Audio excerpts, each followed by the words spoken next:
کیا ہم بھی اپنے مالک کے اتنے وفادار ہیں؟ اللہ تعالیٰ ہمیں طرح طرح کی نعمتیں کھلاتا ہے.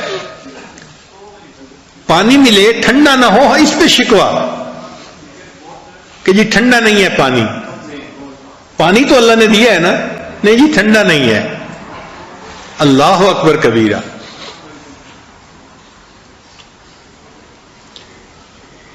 ہم چھوٹے ہوتے تھے تو اس زمانے میں ہمیں یہ گھوڑا جو ہوتا ہے نا، تانگا، اس پہ سفر کرنا اچھا لگتا تھا کیونکہ ایک نئی چیز تھی. تو ہم انتظار میں ہوتے تھے کہ کئی مرتبہ ہمیں ٹانگے پہ سفر کرنے کا موقع ملے، بیٹھنے کا موقع ملے. حالانکہ رکشے چلتے تھے، آٹو رکشے چلتے تھے اور وہ شہر سے اسٹیشن تک لے جاتے تھے، مگر ساتھ ساتھ ٹانگے بھی چلتے تھے. تو کبھی ہمیں اگر ٹرین پر جانے کا موقع ملتا تو ہم پریفر کرتے تھے کہ ٹانگے پہ بیٹھے. تو گھوڑے کا ٹانگے کو کھینچنا، بھاگنا، یہ ہمیں اچھا لگتا تھا. تو اس زمانے میں ہم نے دیکھا کہ جو گھوڑا ٹانگے کے اندر باندھا جاتا ہے وہ اپنے مالک کی خاطر سارا دن بھاگتا ہے، تھک جاتا ہے. ایک تھکا ہوا گھوڑا پسینے میں شرابور کھڑا تھا اور تھوڑی دیر میں سواری آ گئی. بھائی میں نے ٹرین پہ جانا ہے اور ٹائم کم ہے، آپ مجھے ذرا جلدی اسٹیشن پہ پہنچا دیں، میں آپ کو 5 روپے زیادہ دوں گا. تو مالک نے اس کو جو دانا ڈالا تھا نا، وہ اس کے سامنے سے اس نے بالٹی اٹھا لی. گھوڑا اپنے مالک کو یہ نہیں کہہ سکتا جناب سارا دن کام کر کر کے میں تھکا ہوا ہوں اور ابھی آپ نے مجھے تھوڑی دیر کے لیے کھانا دیا اور کھانا میرے سامنے سے اٹھا رہے ہیں، مجھے کھانے کے لیے بھی وقت نہیں دیتے. اللہ نے اس کی زبان ہی بند کر دی کہ تم اپنے مالک پہ اعتراض کر ہی نہیں سکتے. اللہ کو پتا تھا نا کہ ان کے مالک انسان ہیں اور انسانوں کے اندر تو کمی کوتاہی ہوگی. اگر زبان دے دیتا جانوروں کو تو پھر وہ ہر وقت بحث ہی کرتے رہتے اپنے مالکوں سے. اللہ نے اس کی زبان ہی بند کر دی جانوروں کی کہ اپنے مالک کے سامنے بات ہی نہ کر سکیں. خیر جب اس نے دانا ہٹا لیا تو گھوڑا پھر بھاگنے کے لیے تیار، سواریاں بیٹھ گئیں. قدرتاً ہم بھی وہیں تھے تو ہم بھی اسے ٹانگے میں بیٹھ گئے. اب گھوڑے نے بھاگنا شروع کیا اور وہ مناسب تیز رفتاری کے ساتھ بھاگ رہا تھا. بھاگنے کے دوران اس گھوڑے کو لیڈ کرنے کی ضرورت پیش آئی تو وہ کھڑا نہیں ہو سکتا تھا. بھاگ بھی رہا ہے، لیڈ بھی کر رہا ہے. تو میں بڑا حیران ہوا کہ دیکھیں یہ تو اس کی ضرورت ہے نا گھوڑے کی، لیکن اس کو مالک اتنی بھی فرصت نہیں دے رہا کہ وہ اپنی ضرورت کو پورا کر سکے. بھاگ بھی رہا ہے، لیڈ بھی ڈال رہا ہے نیچے. اچھا تھوڑی دیر کے بعد سواری نے کہنا شروع کر دیا ٹائم کم رہ گیا جی، ذرا گھوڑے کو جلدی بھگاؤ. تو مالک نے اس کو پھر ہنٹر لگانا شروع کر دیا. اب گھوڑا یہ نہیں کہہ سکتا کہ میں سارا دن بھاگتا رہا ہوں، تھکا ہوا ہوں، آپ نے مجھے دانا بھی نہیں کھانے دیا، اور اگر اس کی ٹرین لیٹ ہو رہی ہے، ٹرین سے یہ لیٹ ہو رہا ہے تو اس کا قصور ہے، یہ کیوں دیر سے آیا، میں تو بھاگ رہا ہوں نا. بھاگتے گھوڑے کو ہنٹر لگ رہے ہیں اور وہ پھر مزید بھاگنے کی کوشش کر رہا ہے، ہنٹر بھی کھا رہا ہے. بالآخر جب اسٹیشن پہ پہنچے تو وہ سواری جو تھی وہ تو تھوڑا سا سامان تھا، ٹانگے سے نیچے اترا اور بھاگا، ٹرین چلی نہ جائے. ہماری ٹرین اس کے کوئی آدھے گھنٹے بعد تھی. ہم تھوڑی دیر کے بعد ٹانگے میں سے اترے. میں نے دیکھا کہ وہ گھوڑا اتنا پیاسا تھا، چونکہ دانا کھا رہا تھا نا تو پانی کی ضرورت تو پڑتی ہے، اور مالک نے اس کو پانی دینے کے لیے الٹا اور بھگایا. اس کو بڑی شدت کی پیاس لگی ہوئی تھی. تو جہاں وہ گھوڑا روکا تھا اس کے قریب ایک گندی نالی تھی. نالی ہوتی ہے نا گندا پانی جس میں جاتا ہے. اب وہ گھوڑا اتنا پیاسا تھا کہ بے اختیار اس نے گندی نالی کا پانی پینا شروع کر دیا. جب گندی نالی کا پانی پینا شروع کر دیا تو مالک نے پھر اس کو دیکھا، اس کو خیال آیا، کہنے لگا اوہو میں نے تو اس کو پانی بھی نہیں دیا، میں اس کے لیے پانی لے کے آتا ہوں. اب وہ گھوڑا اپنے مالک کو یہ نہیں کہہ سکتا کہ جناب آپ کے لیے تو مشروبات ہوتے ہیں، محنت میں کرتا ہوں، اور جب میرے کھانے کا وقت آیا تو آپ نے کھانا بھی سامنے سے اٹھا لیا اور پانی پینے کا وقت آیا تو پانی بھی نہیں دیا، میں تو گندی نالی کا پانی پی رہا ہوں، تو اعتراض نہیں کر سکتا۔ خیر اسی حال میں اس گھوڑے کو لے کے اس کا مالک گھر آتا ہے۔ اب سردیوں کی لمبی رات ہے، اس نے گھوڑے کو باندھا اور پھر سوچا کہ میں اس کو تھوڑی دیر کے بعد کمرے کے اندر باندھ دوں گا، ابھی تو کچھ دن باقی ہے۔ لو مالک تو گھر گیا، بیوی ہے، بچے ہیں، لحاف ہے، گرم جو ہے وہ کھانا ہے، تو یہ ایسا مصروف ہوا وہاں پہ کھانے پینے میں کہ یہ وہیں پہ سو گیا اور اس کو یاد ہی نہیں کہ میں نے گھوڑے کو اندر کمرے میں باندھنا تھا اور میں نے نہیں باندھا۔ اب سردیوں کی لمبی رات، ٹھنڈی ہوا کے تھپیڑے لگ رہے ہیں اور وہ گھوڑا باہر کھڑا ہے۔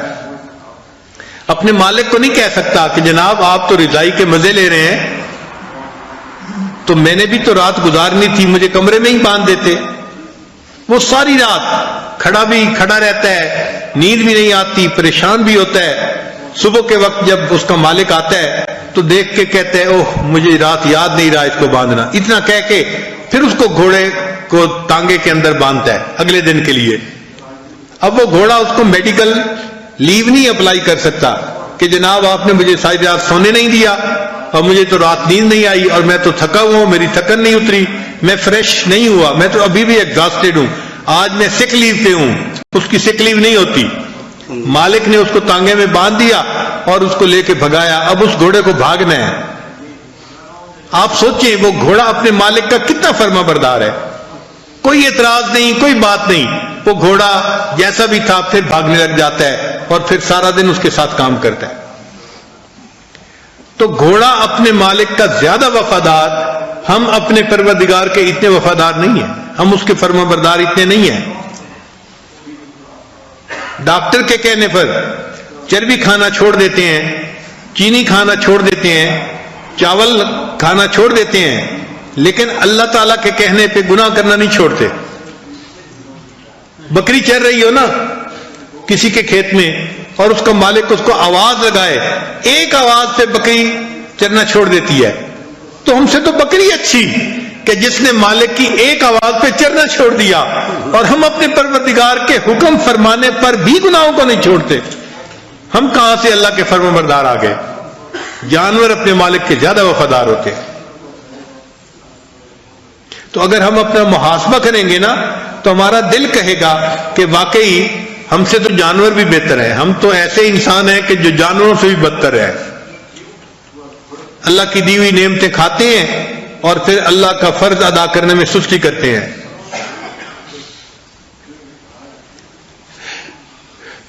یہ بھگائے گا اور میں سامنے جاؤں گا تو میرے جسم میں بھی تیر لگیں گے، میرے جسم میں بھی جو ہے وہ نیزہ لگے گا، تلوار کے زخم آئیں گے۔ تو اگر وہ اپنی جان بچانا چاہے تو وہ بھاگ کے وہاں سے چلا جائے، مگر گھوڑا یہ جانتے ہوئے کہ اب میرے اوپر نادر وقت ہے کھڑا ہوتا ہے، اور جب اس کا مالک اس کو اشارہ کرتا ہے تو وہ گھوڑا پیچھے نہیں بھاگتا، اپنی جان بچانے کے لیے آگے بھاگتا ہے۔ اب سامنے دشمن تیروں کی بارش برسا دیتا ہے اور وہ تیر اس کے ماتھے پہ لگتے ہیں، اس کے جسم میں لگتے ہیں، اس کے جسم سے خون نکل رہا ہوتا ہے، گھوڑا رکتا نہیں ہے، بھاگتا چلا جاتا ہے۔ وہ گھوڑا پہچانتا ہے میرے مالک نے مجھے پالا اسی لیے تھا، آج مجھے اپنی وفا دکھانے کا وقت ہے، میں پیچھے نہیں ہٹوں گا، میں مالک کے اشارے کے اوپر عمل کر کے دکھاؤں گا۔ چنانچہ یہ دشمن کی صفوں کو چیرتا چلا جاتا ہے اور اپنی تکلیف کا خیال نہیں کرتا۔ یہ ایک جانور ہے، جب اس نے اپنے مالک کے ساتھ ایسی وفا دکھائی، اللہ تعالیٰ کو اتنا پیار آیا اس گھوڑے کے اوپر کہ اس گھوڑے کے پاؤں سے جو مٹی اڑ رہی تھی، اللہ نے قرآن پاک میں اس مٹی کی قسمیں کھائی، فرمایا والعادیات ضبحا فالموریات قدحا فالمغیرات صبحا۔ اللہ اس کے قدموں سے لگ کر اڑنے والی مٹی کی قسمیں کھا رہے ہیں۔ گھوڑے تو نے اتنی وفا دکھائی اپنے مالک کے ساتھ، مجھے تیرے قدموں سے لگ کے اڑنے والی مٹی کی میں قسمیں کھا رہا ہوں، احکم الحاکمین۔ تو سچی بات تو یہ ہے کہ اگر ہم غور کریں تو ہم سے تو جانور زیادہ بہتر ہے، ہم تو جانوروں سے بھی گئے گزرے ہیں۔ کاش کہ اللہ تعالی ہمیں صحیح معنوں میں انسان بننے کی توفیق عطا فرمائے تاکہ ہم گناہوں کو چھوڑ کر نیکیوں والی زندگی کو اپنائیں۔ قیامت کا دن ہوگا، مفسرین نے لکھا ہے کہ کچھ جانور بھی جنت میں جائیں گے۔ انہوں نے 8 جانوروں کی لسٹ لکھی ہے، ان میں ایک اصحاب کہف کا کتا بھی جنت میں جائے گا۔ اب سوچیں، کتا جنت میں جا رہا ہوگا اور ہم انسانوں کی شکل والے جہنم کی طرف کھینچ کے لے جائے جا رہے ہوں گے، تو اس وقت کتا کہے گا نا کہ تم مجھے حقارت کی نظر سے دیکھتے تھے اور میرا نام تو گالی بن گیا تھا، تم کسی کو گالی دینا چاہتے تھے تو اس کو کتا کہتے تھے، مگر میں تو سمجھدار نکلا، میں نے اللہ والوں کے قدم جو ہے نا ان کے ساتھ اپنے آپ کو لگا دیا، دیکھو کتا ہونے کے باوجود میں آج جنت کے اندر داخل ہو رہا ہوں اور تم انسان اپنے آپ کو کہلانے والے آج جہنم کے اندر اندھے منہ گرائے جا رہے ہو۔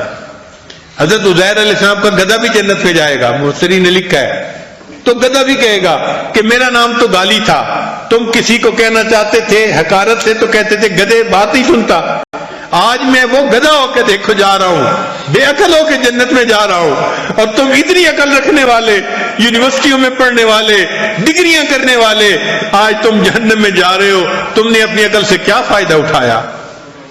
تو اللہ تعالی ہمیں سمجھ دے تاکہ ہم اپنے مالک کے احسانات کو پہچانیں اور اللہ تعالیٰ کی فرما برداری والی زندگی گزاریں۔ اللہ تعالیٰ ہمیں ہمارے عیوب سے مطلع فرمائے اور ان عیوب کی اللہ تعالیٰ اصلاح کی توفیق عطا فرمائے۔ وآخر دعوانا ان الحمد للہ رب العالمین۔ تھوڑی دیر مراقبہ کر لیجیے۔ لا الہ الا اللہ، لا الہ الا اللہ، لا الہ الا اللہ، لا الہ الا اللہ، لا الہ الا اللہ، لا الہ الا اللہ، لا الہ الا اللہ۔